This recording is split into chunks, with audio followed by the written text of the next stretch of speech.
kita sebelum ke sini.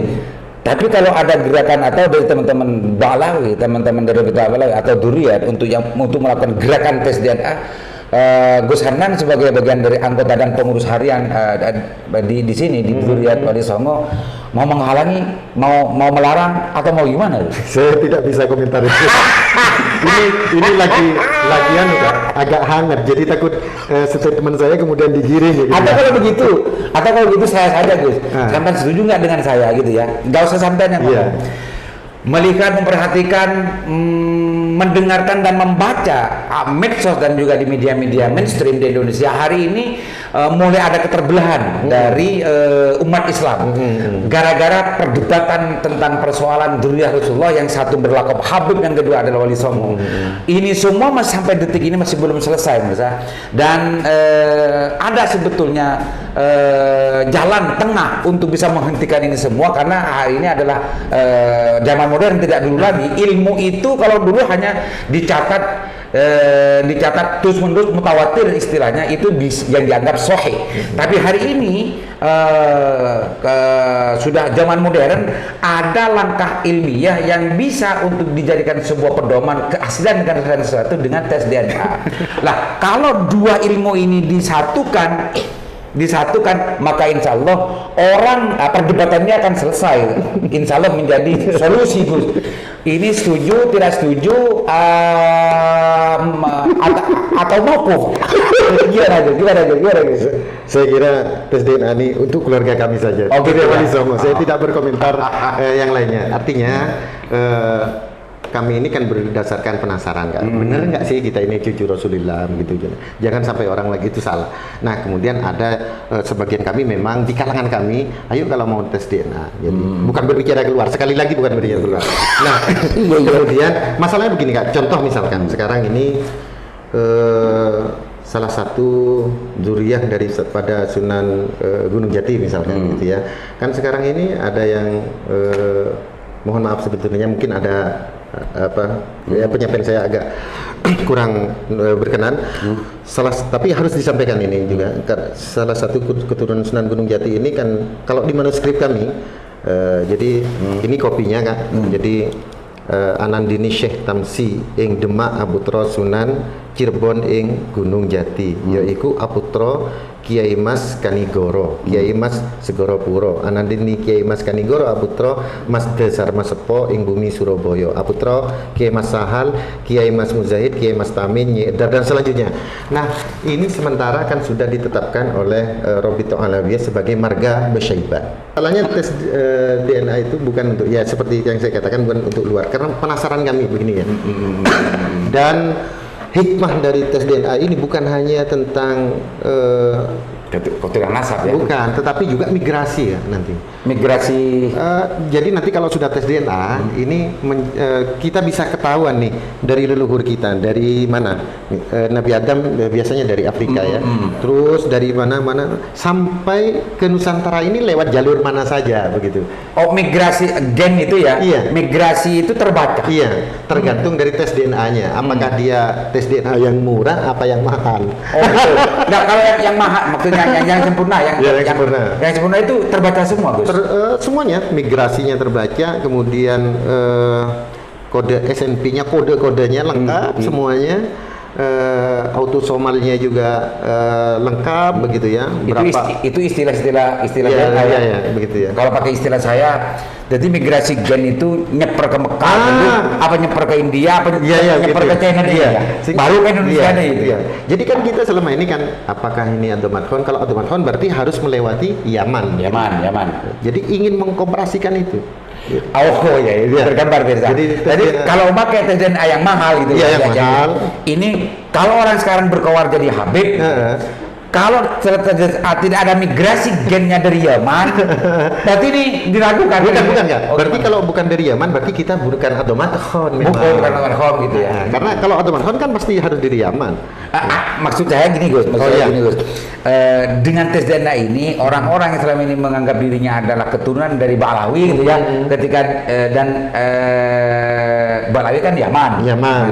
Kalau yang berkawar selama ini menjadi Habib, itu dites DNA secara utuh, gitu ya, secara utuh bisa dilihat. Iya. Ini migrasi gennya dari mana? Kalau tidak nyeper ke Yaman berarti kok ngaku ini. Iya. Oh iya, kalau di kalangan Habib. Bukan Habib. Ya. Ya belum tentu Habib ini juga semua adalah dari, karena kayak tadi orang Meturi itu. Kalau ini orang Arab, apa namanya keturunan Kure, apa bukan Kure, siapa ya nama Kure? Ini kan macam Abu Thalib kan gitu, Gus. Abu Thalib ke kabilah Quraisy. Kalau yang Balawi yang Habib mun tak nyeper dek Yaman, hasil tes DNA-nya gennya berarti ini kayak ngaku Habib. Ini gitu. Termasuk yang Adomathan. Artinya ketika Duriyat dari Wali Songo, kalau lo nyeper dekah Yaman berarti bukan Adomathan. Bukan. Itu guys ya. Itu mirsa. Artinya terkonfirmasi ilmu ini, dan ilmu ini persentase kebenarannya kesehatannya. Ya namanya keilmiah ya. Jadi ya kami mempercayai itu ya 99% ya. lah. Karena ilmu ternyata terkonfirmasi bukan Adomathan, jadi jalurnya beda kan jalurnya.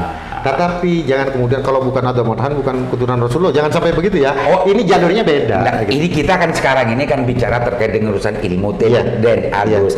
Jadi DNA ini cara menginformasikan pesannya kan begitu. Hasil tesnya di Duriyah Wali Songo itu ternyata lo lebat Yaman. Bukan. Lo lebat Yaman. Bukan. Jadi manuskrip juga tidak. Manuskrip juga tidak. Artinya bahasa sederhananya saya, catatan yang selama ini melewatkan Yaman. Bener. Lo bener, Gus. Oh, yang melewatkan Yaman. Yang melewatkan Yaman kan insya Allah tidak benar. Tidak benar. Kalau memakai informasi dari DNA. Tuh bro, ternyata begitu bro. Nah, ini kan menjadi solusi untuk bagaimana menghentikan perdebatan ini. Malelo gul-agulan nak potona siapa bro. Ngomong pertun kajing Nabi om kuiro apa kita me pola oleh syafaat kajing Nabi. Kemon lu andi syafaat tro abdi syafaat kau orang kosong bro.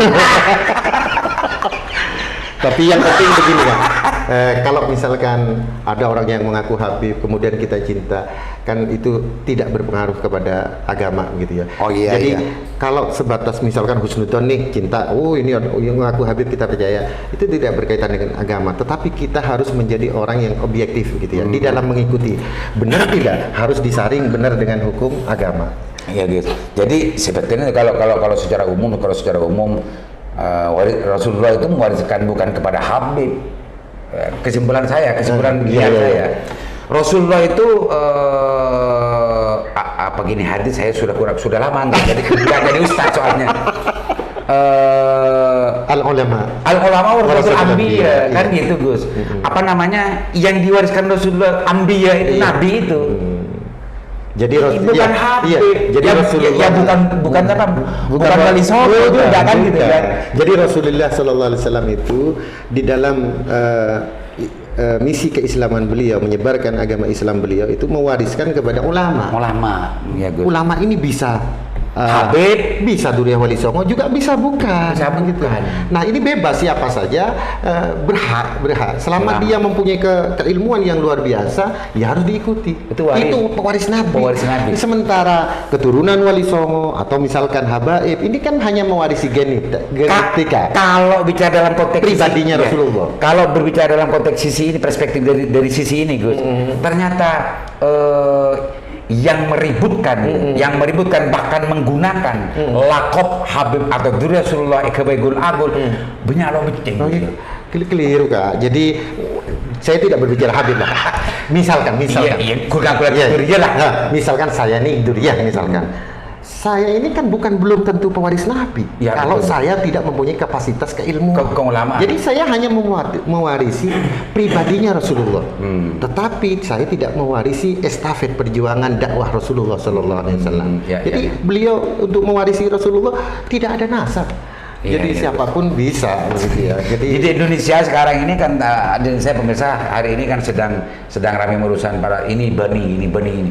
Kalau di Bangkalan dan di Madura dan macamnya sebetulnya sudah nggak perlu lagi untuk mengagul-agulkan ini saya anaknya siapa atau gitu Gus ya. Makanya begini ya. Karena Rasulullah itu mewariskan kepada ulama, makanya kita ini Duriyah ini begitu ya.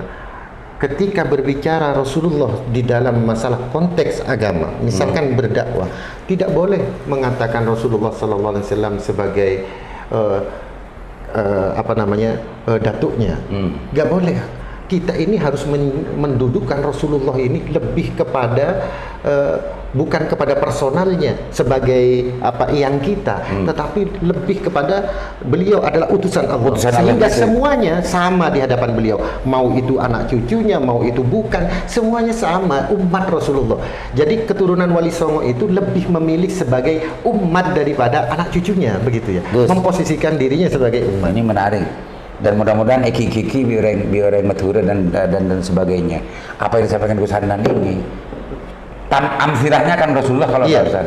Tapi kalau dikontekstualisasikan dalam kehidupan kita sehari-hari, ya tidak perlu untuk gul-ngagul lagi bahwa ini sayang anak kiai kan gitu, dan saya harus dipersatukan, saya kudu sempet gitu ya, gitu sih. Kan apa makna kasarnya kan begitu, makna kasarnya. Coba Siti Aisyah bagaimana ketika meriwayatkan hadis misalkan kan an Aisyah radhiyallahu anha qalat qala Rasulullah sallallahu alaihi wasallam. Siti Aisyah menyebut Rasulullah dengan Rasulullah sallallahu alaihi wasallam. Tidak pernah Siti Aisyah mengatakan di dalam hadisnya qalat Aisyah qala suamiku, qala zauji. Enggak ada. Imam Sayyidina Ali karramallahu wajhah tidak pernah di dalam hadisnya menyebutkan telah bersabda mertua saya atau kakak sepupu saya. Jadi kesimpulannya lo gul-ngagul lagi. Tidak, beliau menyebutkan posisi anaknya Siti Fatimah menyebutnya dengan Rasulullah sallallahu alaihi wasallam. Istrinya Rasulullah sallallahu alaihi wasallam. Apalagi kita ini kemudian mengatakan yang saya. Oh, Masya Allah. Ini adalah suatu hal yang ini kan menarik. Ini kritik sosial sebetulnya. Ya. Nampong viralah mujadalana Habib yang permujadalana Kiai Imamuddin dan Habib Hanif gitu. Nampong lah. Yes. Jadi meskipun keturunan siapa, jangan menganggap menjadi kelas nomor satu, dan juga jangan mengelaskan orang lain, kelompok lain di kelas juara kelas bawah. Nggak boleh kan? Natijanya ketika kita membanggakan nasab, berarti kita telah menjelekkan nasab orang lain. Gitu Gus ya. Itu tafakhur di dalam nasab itu adalah sesuatu yang dilarang oleh Rasulullah sallallahu alaihi wasallam, membangga-banggakan nasab. Kiki Mirza, ini Dewan Gus Hanan ya. Benih Dewan Aliman, Dewan Gus Hanan. Jadi saya gul-ngagul lagi itu, ketika gul-ngagul bahwa saya ini adalah nak foto nariak, Pak Kotu Mersitungan, Pak Kotu Sempe, Pak Kotu Toro dan macamnya. Berarti secara tidak langsung mafhum mukhalafahnya sedang memerduakan nak foto orang lain. Iya. Gitu guys ya. Iya. Cuma catat lagi nih Mirza, karena laparalan setir. Mari lo ngawur ya kan, apa yang ingin disampaikan terkait dengan urusan apa yang kita bahas sejak tadi, terkait dengan urusan viralnya perdebatan antara Habib dan yang lain-lain yang sempat kita bahasan. Silakan Gus. Ya. Assalamualaikum warahmatullahi wabarakatuh. Artinya kita sebagai umat Rasulullah sallallahu alaihi wasallam melihat perdebatan yang akhir-akhir ramai ini, sudahlah kita ini lebih objektif menilai. Kita kembali kepada lebih kepada keilmuan, bagaimana mendalami agama, tidak lagi pusing dengan masalah nasab, karena nasab itu adalah sesuatu yang takdir, udah Kak. Iya, takdir. Lalu bukan sesuatu yang bisa diusahakan, bukan sesuatu yang bisa diusahakan. Ya sudah, kebetulan aja takdirnya. Tetapi apakah kita bisa menjadi manusia yang berkualitas atau tidak, itu bisa diusahakan. Jadi begini ya, kita ini misalkan ada nasab dari Rasulullah sallallahu alaihi wasallam, itu adalah takdir. Tetapi apakah kita bisa menjadi pewaris Nabi? Nah, ini yang penting, yang dipertanyakan. Bisakah kita menjadi pewaris Nabi? Karena pewaris nasab belum tentu bisa menjadi pewaris Nabi. Sedangkan pewaris Nabi ini adalah sesuatu hal yang pokok di dalam misi dakwah secara berkesinambungan, seperti yang disampaikan tadi, al ulama warasatul anbiya. Oleh sebab itu mari kita jaga anak-anak kita lebih kepada memperdalam ilmu agama, bagaimana berakhlakul karimah. Kita harus memfilter sekarang ini di dalam berguru, tidak penting apakah itu dzurriyyah atau bukan, selama orang itu mempunyai keilmuan yang luar biasa, kita berguru kepada beliau. Saya kira itu, Kak. Oke, makasih banyak Gus. Mudah-mudahan apa yang kita bahas ini betul-betul eki-kiki dan dimaknai oleh semua pemirsa, bahwa sebetulnya al-ulama warasatul anbiya. Jadi kalau sekarang ada fenomena bahwa yang dura sudah tugul mengagul, mengada, bahwa ini yang dan lain-lainnya, itu adalah suatu yang tidak pantas untuk kita untuk kita tiru gitu ya, karena warasatul anbiya itu ulama, bukan nasab. Meskipun dia anang reng penter, anang reng alem, anang bujuk, tapi mau nak fotona dan badan ya bujuk lo kada bisa agaransi dari pangeran. Apalagi mengajak kepada sesuatu yang tidak baik. La ta'ata li makhluqin fi maksiatil khaliq. Apalagi justru ini dia diambil keuntungan. Ban jamar aja toju dek masede bah orang yang babai ting-ting dan semacamnya, itu sesuatu yang tidak diajarkan Rasulullah. Karena waqfid dinah ila man tabayyana mu'minin. Rasulullah pun diperintah oleh Allah untuk menunduk belauna, meskipun dekat santri, meskipun dekat orang-orang yang mengikutinya. Itu pemirsa, catatan dan juga kesimpulan yang bisa kita simpulkan dari pembahasan kali ini. Mudah-mudahan segera selesai perdebatan ini, Gus ya, dan tidak melihat nasaban dan macamnya, meskipun itu penting untuk kita ikuti secara ilmu, tapi tidak penting untuk diikuti secara ini. Ini untuk ke dalam nggak ya? Jadi untuk anak cucu Wali Songo, jangan membanggakan nasab. Saya tadi berbicara keluarga, jangan. Catatan lagi yang terakhir agar tidak salah paham. Saya tidak mengkritik di luar, enggak. Mudah-mudahan bermanfaat. Assalamualaikum warahmatullahi wabarakatuh. Waalaikumsalam warahmatullahi wabarakatuh.